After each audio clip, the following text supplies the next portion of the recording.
Saya Dia Megasari Anjaya. MSCI, rontoknya bursa, mundurnya pejabat Bursa Efek Indonesia dan OJK adalah fakta bahwa Indonesia tidak bisa lepas dari mata investor asing. Saya sudah bersama dengan Profesor Budi Frensidi, ahli pasar modal Universitas Indonesia.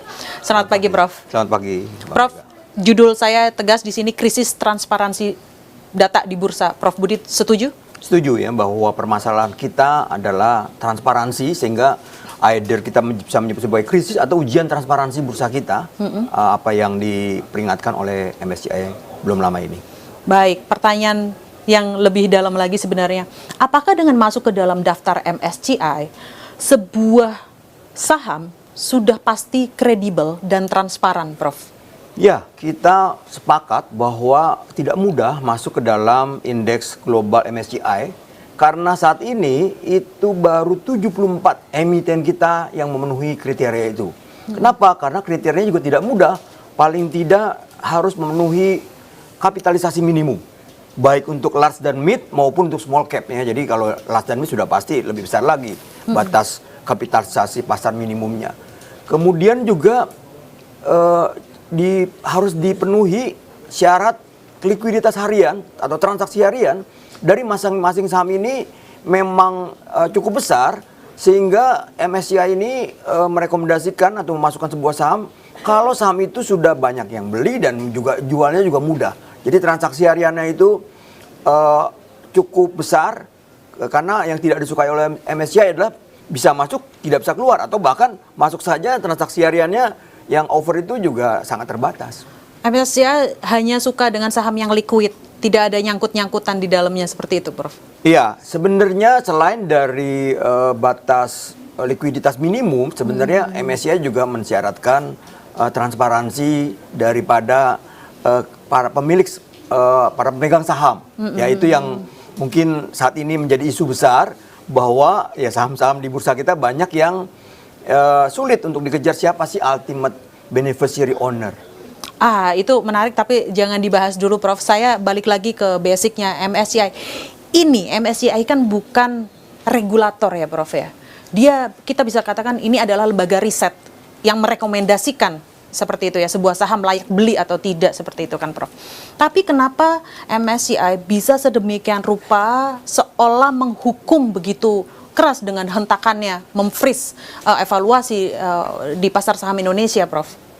Ya karena ya dia menjadi acuan, rujukan dari para investor global yang mengelola dana sangat besar sampai 1,4 triliun di emerging market, sehingga apa yang direkomendasikan, apa yang diubah ya, dimasukkan atau dikeluarkan itu menjadi sinyal juga buat para investor global untuk masuk dan keluar dari saham-saham itu atau dari bursa tertentu. Katakan kalau Indonesia masuk ke dalam emerging market, maka ada bobot dari keseluruhan dana emerging market kita saat ini memang relatif rendah dibandingkan banyak negara sekelas kita ya. Kita hanya, data terakhir yang saya lihat 1,17 atau 1,2%, yang dari 1,4 triliun masih cukup besar, 16 miliar US dollar, sehingga ya kita berkepentingan untuk mempunyai semakin banyak emiten ke dalam masuk ke dalam indeks ini. Kenapa? Karena ini berarti semakin banyak dana yang bisa masuk ke dalam emiten-emiten kita ya, ataupun ya secara keseluruhan ke dalam bursa kita. Oke, yang saya catat adalah bobot yang rendah. Prof Budi tadi meng-highlight bobot rendah. Apakah ini menjadi sebuah kegagalannya BEI sehingga MSCI menghukum sedemikian rupa BEI, Prof? Ya, ini saya pikir PR kita bersama ya, untuk meningkatkan likuiditas dari masing-masing saham dan juga pada akhirnya transaksi harian di bursa kita. Jadi kita memang transaksi harian kita masih 1,1 ataupun kalaupun meningkat 1,17 miliar US dollar per hari. Ini relatif masih kalah dengan beberapa negara tetangga, apalagi kalau kita bandingkan dengan India. Ini kita punya datanya nih, Prof. Iya, apalagi kita bandingkan dengan India ya. Jadi kita dengan India ini 11,4 ya atau 11,8 mungkin kalau digabung dalam dari dua bursa mereka. Sehingga ya kalau kita ingin meningkatkan transaksi harian kita ini, salah satu syaratnya adalah jumlah emiten kita yang masuk ke dalam indeks MSCI ya harus ditingkatkan. Jadi saya pikir saya tidak ingin menyalahkan regulator otoritas, tapi ini tugas bersama kita ya semua ya stakeholders dari bursa saham.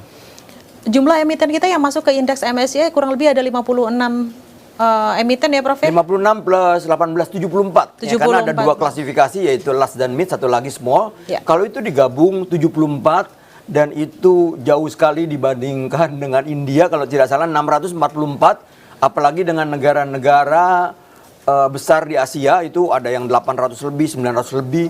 Sehingga wajar saja kalau transaksi harian kita juga jauh tertinggal dibandingkan India dan negara-negara seperti Taiwan, Korea Selatan, China, Jepang itu wajar saja kalau kita kalah dengan mereka karena juga jumlah saham kita yang masuk ke dalam MSCI Index itu sedikit ya, jauh di bawah mereka. Oke, baik. Sebenarnya pemerintah, regulator lebih tepatnya, sebenarnya regulator pasar modal di Indonesia, BEI dan OJK sudah menyadari ini nggak sih, Prof? Permasalahan strukturalnya adalah transaksi harian kita yang masih di bawah negara-negara lain. Dan apakah regulator pasar modal di sini juga sadar yang terjadi saat ini adalah krisis transparansi data?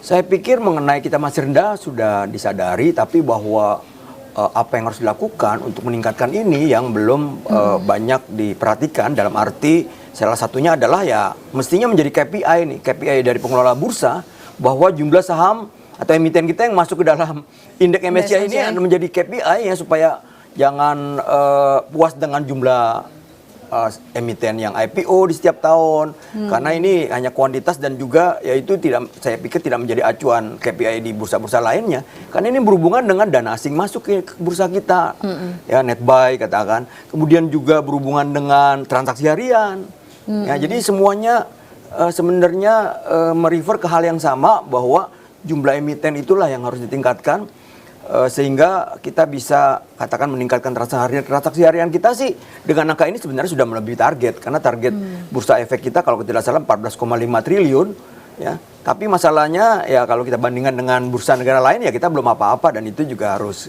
menjadi catatan kita bersama. Baik, yang saya tangkap dari penjelasan Prof Budi adalah sebenarnya regulator kita sudah cukup memahami permasalahan struktural di bursa kita. Makanya terakhir BEI, OJK bertemu dengan MSCI dan akhirnya kita mengajukan proposal. Salah satunya adalah free float naik dari 7,5% ke 15%, Prof.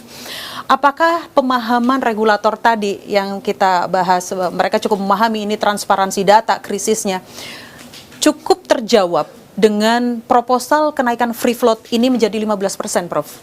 Ya ini ya saya bisa katakan ini memenuhi aspek kuantitatif, tapi sebenarnya ini tidak dikejar atau diminta oleh MSCI karena MSCI balik lagi ya yang kita tahu adalah transparansi bahwa sulit sekali untuk mengejar siapa sih ultimate beneficiary owner dan diantara para pemegang saham siapa yang katakan benar-benar publik dan siapa yang terafiliasi ataupun investor strategis sehingga kalau kita bicara 15% ini sepenuhnya akan memenuhi ya saya pikir masih ada syarat lain yang harus dilakukan karena ada satu saham yaitu Aramco 3%. itu 3% bahkan ada yang mengatakan kurang dari itu masuk ke dalam indeks MSCI. Nah itu dia, artinya kan permasalahan di sini bukan soal tentang angka free float kan Prof, karena ternyata Aramco aja dengan free float yang minimalis, dulu IPO juga minimalis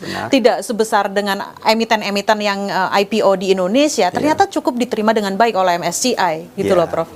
Dalam struktur pasar saham Indonesia yang didominasi pemegang saham pengendali, apa tantangan struktural terbesar untuk memenuhi angka free float ini tanpa mengganggu harga saham dan stabilitas emiten itu sendiri, Prof? Ya, kita harus katakan kita sekarang dengan kenaikan minimum free float dari 7,5 menjadi 15%, berarti yang sudah di atas 15% jelas relatif tidak ada tekanan apa-apa, tidak ada pengaruh apa-apa lah dengan ketentuan baru ini. Tidak ada gejolak ya Pak? Ya tidak ada gejolak mestinya ya yang di atas 15%. Tapi masalahnya cukup banyak yang masih di bawah 15% dan daftar lengkapnya itu 243 emiten kita yang masih belum memenuhi angka 15%. Artinya 243 emiten ini itu harus memenuhi atau meningkatkannya menjadi 15%. Nah, itu hanya bisa dilakukan dengan dua cara. Pertama, mereka melakukan right issue. Oke. Right issue Penerbitan artinya saham baru. Iya, penerbitan saham baru ya. Dan itu ya intinya untuk menambah porsi dari kepemilikan publik. Ya. Kalau itu tidak dilakukan, ada alternatif lain yaitu si pemegang saham pengendali harus ya melepaskan kepemilikannya, itu yang disebut dengan divestasi. Ya, lawan dari investasi ke publik. Jadi artinya dia Mengurangi ya, porsi mengurangi porsi kepemilikan. kepemilikannya. Dan ini akan mengakibatkan supply akan berlebih ya, dan angkanya itu banyak sudah menghitung ya, dan saya juga sudah menuliskan 203 triliun. Oke. Dan sehingga kalau dalam catatan saya, kalau ini dipaksakan terburu-buru dalam waktu dekat harus dipenuhi, agak berat ya. Artinya tekanan jual lebih besar daripada tekanan beli. Kecuali dikasih tenggat waktu, katakan 2 tahun, apalagi untuk big cap mungkin bisa lebih dari itu. Kenapa? Karena pengalaman kita waktu itu menaikkan sampai 7,5% aja, 2 tahun lebih masih ada yang tidak memenuhi. Kemudian itu dari sisi supply ya, akan banyak sekali yang menawarkan, artinya harus melakukan right issue ataupun divestasi. Kalau kita lihat dari sisi demand sama saja. Demand kita dalam negeri hanya ya katakan 60-65% dari transaksi harian ini, harian yang sekarang ada ini. Ya kalau asingnya mengurangi, ya apakah domestik terutama institusi bisa meningkatkan? Kalau mereka bisa meningkatkan, mungkin lumayan ya, artinya paling tidak meningkatkan transaksi asing yang keluar. Ya, Bisa ngimbangin ya? Iya, bisa mengimbangi. Tapi kalau bisa untuk menampung 203 triliun, saya pikir harus lebih dari itu. Ya, jadi artinya bidnya atau demandnya ini harus ditingkatkan gitu, supaya Meng-create jangan demand-nya itu. Iya, jangan oversupply-nya berlebihan dan besar sekali. Oke, Prof. Tapi bukankah pemerintah kita juga sudah berusaha meningkatkan atau meng-create demand ini ya? Salah satunya adalah dengan membolehkan dana pensiun, asuransi, meningkatkan investasi mereka di pasar saham sampai 20%, Prof. Iya, saya pikir untuk instansi pemerintah itu kita harapkan efektif ya, artinya akan diikuti oleh para pengambil keputusan di perusahaan-perusahaan ini. Tapi untuk swasta kan ya mereka ya punya hitungan sendiri, terutama katakan asuransi harus memperhatikan konsep matching duration dari asset dan liability. Tapi untuk yang instansi pemerintah, katakan ya kita sangat berharap pada Danantara, dan saya percaya pengelolanya paham benar ya, ada tokoh-tokoh dan juga yang sangat berpengalaman seperti Pak Pandu Barosan. Kemudian juga katakan yang mengelola dana besar juga di Indonesia adalah BPJS Ketenagakerjaan, yaitu Jam Sostek. Pokoknya yang saya tahu di atas 800 triliun.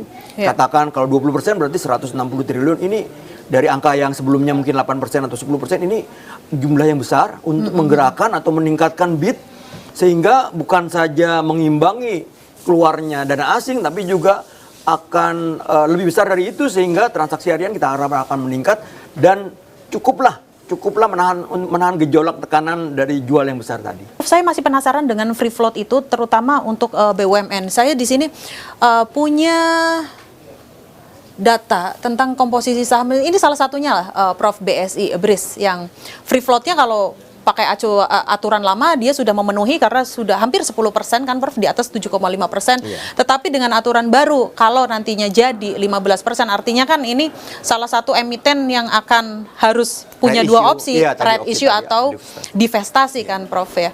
Ya, kalau dia melakukan right issue, benar tadi yang dikatakan, kalau dia melakukan right issue berarti secara jumlah mungkin tetap, tapi secara persentase kan turun. Terdilusi itu yang dalam istilah keuangannya adalah mengalami dilusi ya. Tapi bahwa mereka akan nyaman, umumnya emiten termasuk BUMN akan nyaman selama dia masih mengendalikan.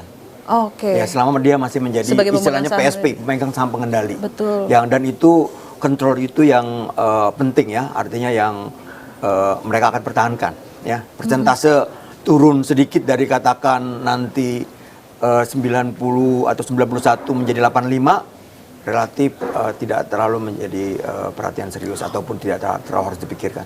Prof, tapi kan penerbitan saham baru atau right issue lalu divestasi ini kan aksi korporasi yang sangat strategis ya. Hitungannya cukup rigid, panjang, dan bahkan sangat rahasia ya, Prof. Kalau mengacunya ke BUMN, ini salah satu emitennya adalah BRIS, kode saham BRIS. Cukup kuat nggak BRIS menahan volatilitas jangka pendek ketika harus free float itu dipenuhi, Prof? Nah, ini tadi ya, kita berharap dari sisi demand juga ada imbangan ya, ada lawan lah. Karena kalau tidak, dan ini terutama kalau dipaksakan harus cepat ya, tergesa-gesa buru-buru, yang kita khawatirkan adalah tekanan jual lebih mendominasi daripada mereka yang berniat membeli atau bid ya. Itu yang kita khawatirkan.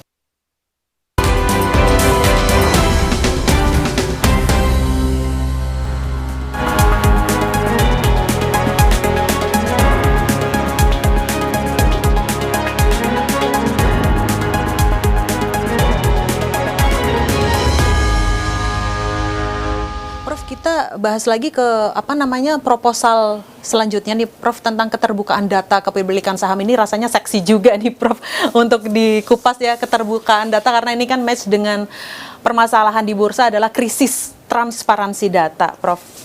Saya ke OBU ini Prof, ke Ultimate Beneficial Owner.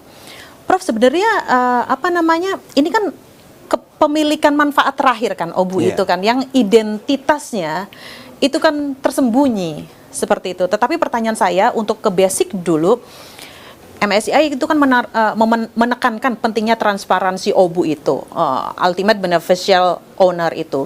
Dalam praktik di Indonesia, sejauh mana struktur nomini, pinjam nama untuk pembelian saham, lalu cross ownership atau kepemilikan saham silang, PT ini mempunyai anak usaha, PT ini ternyata memiliki saham di sini, memiliki ini, yaitu cross ownership itu Prof, dan special purpose vehicle SPV, perusahaan cangkang kendaraan.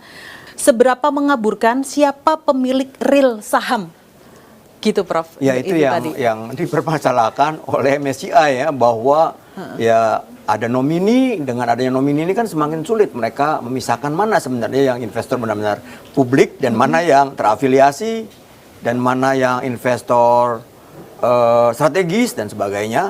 Apalagi kalau nanti seperti di Indonesia berlapis-lapis kan, pegang sahamnya adalah PT, kemudian begitu ingin di breakdown siapa PT Yubo di belakang PT itu masih PT lagi, dan ada yang meneliti kadang-kadang ya tidak tertutup kemungkinan sampai 7 lapis itu masih tidak terbuka. Jadi memang ini yang dipertanyakan ya, bahwa siapa Ultimate Beneficial Owner ini di bursa kita tidak mudah gitu mereka ketahui. Sampai 7 lapis, tetapi ini MSCI minta dibuka sedetail mungkin. Prof, di sini bukankah itu berisiko over disclosure juga Prof? Tentang siapa pemilik saham itu, bukankah itu juga berbahaya Prof? Nah itu saya pikir tetap akan diperhatikan bahwa ini tidak kemudian melanggar masalah, tidak ugal-ugalan kayak gitu membukanya ya Prof, tadi, privasi ya, masalah data privasi itu gimana bahwa Prof? Ya jadi sementara ini karena begitu menghargai privasi, KC ini sampai tidak meminta coba breakdown yang detail, atau istilah dari MSCI ini granular, tapi sebenarnya itu diminta perincian yang lebih lengkap sebenarnya ada di perusahaan sekuritas anggota bursa. Sehingga khusus untuk investor domestik ini sebenarnya permintaan persyaratan yang diajukan oleh MSCI ini sebenarnya bisa dipenuhi dengan KC katakan meminta data, minta dukungan kerjasama dari perusahaan sekuritas anggota bursa. Ya. Tapi masalahnya adalah begitu investor saham di bursa kita ini adalah custody asing, institusi asing, itu benar-benar sampai saat ini dikhawatirkan masalah privacy tadi sulit untuk dikejar siapa ultimate beneficial owner. Jadi dalam hal yang domestik mestinya sih tidak sulit ya untuk dipenuhi, tapi dalam hal luar negeri, dan luar negeri yang membelinya juga institusi asing, terutama namanya custody, mereka sampai saat ini ya berusaha untuk menjaga kerahasiaan, tidak bersedia mengungkapkan. Dan ini yang mungkin harus dikejar. Prof, sebenarnya praktek lazim tentang beneficial owner ini di luar negeri seperti apa sih? Kita bisa mengacunya ke negara mana, bursa mana misalnya Prof? Ya ini berhubungan dengan tata kelola mestinya, bahwa peringkat kita memang rendah. Dan ya mungkin kalau kita ingin mengacu kepada negara mana, harus melihat indeks transparansi scoring ya. Sudah pasti negara maju lah yang bisa menjadi acuan model untuk tata kelola kita. Karena ada scoring, bahkan bukan hanya peringkat tapi scoring. Negara kita relatif ya seperti biasa di peringkat-peringkat yang bawah ya, apalagi dibandingkan negara maju. Baik. Saya nge-wrap dulu nih Prof tentang aturan free float dan keterbukaan data. Ini kita bahasakan dalam investor retail awam itu kan aturan ini dibikin untuk mencegah saham-saham dengan mudah digoreng. Prof, pertanyaannya adalah bukan tentang digoreng itu, apa bedanya saham yang dimanipulasi dan saham yang digoreng? Apa bedanya, Prof? Nah, ini istilah pertama sebenarnya saya harus luruskan. Digoreng itu adalah istilah yang ramai sekali digunakan dalam konteks pasar Indonesia atau ya, media dan banyak investor lah pelaku pasar di sini. Tapi istilah baku dan dikenal luas adalah sebenarnya manipulasi pasar. Ya, jadi ya sebenarnya goreng yang dimaksud dengan goreng menggoreng ini sebenarnya kalau istilah baku atau textbook itu adalah manipulasi. Jadi kita jangan diminta untuk memisahkan. Tapi ini sebenarnya istilah lain aja di Indonesia manipulasi pasar ini diganti dengan Gorengan, penggorengan, pom-pom seperti pom-pom, itu. ya. Oke, Prof, saya juga ingat Pak Pandu Syahrir itu kan bilang ya tentang saham yang diduga digoreng, dimanipulasi, dipom-pom seperti itu. Don't hate the player, don't Yeah, hate yeah. siapa aktornya lah, tetapi bencilah gamenya. Nah itu, Prof, ini bisa diartikannya seperti apa sih untuk investor publik awam dan retail misalnya, Prof? Ya, saya mungkin ingin menekankan dulu atau mendukung apa yang disampaikan itu bahwa ya yang namanya regulator termasuk pemerintah ini harus merangkul semua pelaku pasar ya semuanya. Jadi jangan musuhi mereka, jangan persulit mereka juga untuk atau menghambat mereka untuk bertransaksi lebih besar. Kenapa? Dengan aturan-aturan dari yang lama ini itu sebenarnya MSCI juga tidak suka dan juga investor dalam negeri juga ada juga MSCI tidak suka, yaitu aturan yang tidak transparan mengenai katakan FCA, suspensi ini bukan membantu investor retail, ya walaupun mereka selalu mengatakan si regulator ataupun disuspend dulu bursanya gitu gimana? Suspend, kemudian suspend juga nggak jelas alasannya apa, berapa lama, kemudian FCA yang membuat tidak liquid dan salah satu alasan dari MSCI memperingati kita atau memberikan sanksi berat adalah bukan hanya isu transparansi tapi juga berhubungan dengan peraturan-peraturan yang menyulitkan likuiditas atau menghambat likuiditas yang mereka tidak suka dan tidak terjadi di bursa lain. Terutama ketentuannya, aturan-aturannya gitu. Panduannya kenapa masuk ke dalam FCA, berapa lama dia akan keluar, kemudian juga suspensi. Ini benar-benar hal lain daripada isu transparansi yang juga diadres atau persyaratkan atau ditanyakan lah oleh MSCI. Sebenarnya kan kalau balik lagi masalah masuk ke indeks MSCI itu kan emiten kita yang punya konglomerat BUMN juga kan banyak ya Prof ya. Tetapi yang belum masuk ke MSCI juga ternyata banyak meskipun itu emiten-emiten konglomerasi Prof. Prof Budi, apakah Prof Budi membaca atau mengendus paling tidak ada emiten yang sengaja bohong ke MSCI tentang jumlah free float saham, bahwa dia melaporkan misalnya free floatnya ada 40% seperti itu. Tetapi ternyata di belakangnya adalah pemilik-pemilik terafiliasi juga. Apakah Prof Budi mengendus bahwa MSCI tahu nih siapa yang bohong emiten di Indonesia? Ya justru ini mereka minta diselidiki bahwa ada beberapa itu susah dipisahkan ya antara benar-benar publik ya atau sebenarnya ya nomini ya atau investor strategis ya ataupun terafiliasi. Kenapa? Karena dengan menggunakan nomini kan jadi kabur. Makanya mungkin salah satu yang ditingkatkan jadi 27 ini ya untuk lebih jelas ya udah lebih spesifik, lebih granular. Siapa saja sih, jadi pemisahannya jelas gitu antar yang benar-benar publik dan sebagainya. Tapi bahwa beberapa emiten berusaha untuk masuk mengelabui free float itu ya tujuan untuk masuk. Saya pikir tentu ada dan kita ya beberapa kita juga sudah mencurigai beberapa emiten melakukan itu. Padahal mestinya mereka tahu bahwa nilai atau besarnya free float itu bukan menjadi acuan. Kenapa? Karena yang menjadi acuan adalah masalah likuiditas dan juga market cap. Ya, kapitalisasi market ya, kapitalisasi Prof. pasar dari emiten itu. Semakin likuiditas, semakin orang bisa jual beli dengan mudah, tidak ada nyangkut-nyangkutan. Sebenarnya itu yang disukai oleh MSCI. Semakin liquid berarti kan semakin mudah beli dan jual tanpa mengaruhi pasar, tanpa market impact istilahnya, artinya tanpa tekanan harga atau harga mengalami volatilitas yang besar. Gitu. Kita awamkan lagi ya Prof ya, izin ya Prof, bahwa yang disukain oleh MSCI adalah ketika seseorang retail misalnya masuk ke sebuah saham, harganya 500, kemudian tidak secara ugal-ugalan atau secara cepat turun menjadi ke 300, 200, 100 yang pada akhirnya itu dana dia, duit dia nyangkut seperti itu ya Prof? Iya, iya. Jadi apalagi sampai mengalami kerugian, sampai sulit keluar saja itu tidak disukai. Telat jadi beli, jangan sampai gampang masuk kemudian susah keluar itu juga tidak disukai. Telat beli, telat jual. Nah, itu literasi seperti itu yang harus dimiliki oleh